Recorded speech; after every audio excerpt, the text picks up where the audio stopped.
A democracy is a political system in which the people periodically, by majority vote at the polls, select their rulers. The rulers then have absolute power to make whatever laws they please by majority vote among themselves.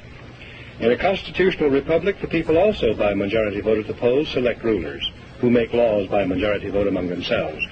But the rulers cannot make any laws they please because the Constitution severely restricts their lawmaking power. The ideal of a democracy is universal equality. The ideal of a constitutional republic is individual liberty. In this century, great strides have been made toward the goal of subverting our republic and transforming it into a democracy. The foremost tactic of the subverters is subversion of language. By calling America a democracy until people thoughtlessly accept and use the term, totalitarians have obscured the real meaning of American principles of government. Writers of the Constitution were anxious to safeguard liberty against dictatorship, monarchy they called it. But their chief anxiety was to protect the country against democracy.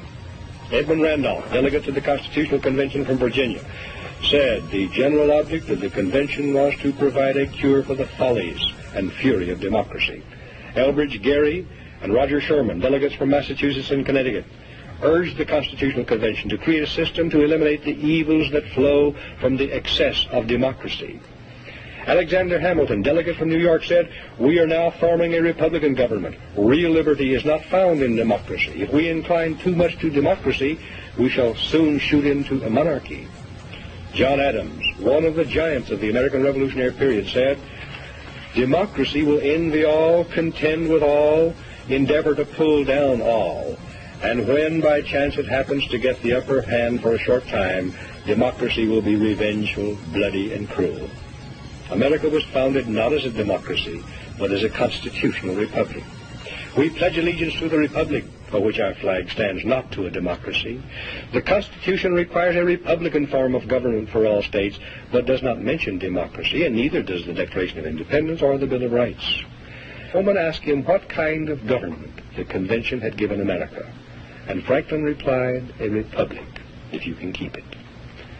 Very old and very wise, Franklin saw through the mists of time to the day when Americans might trade their freedom in a constitutional republic for the promise of government guaranteed equality and security in a democracy.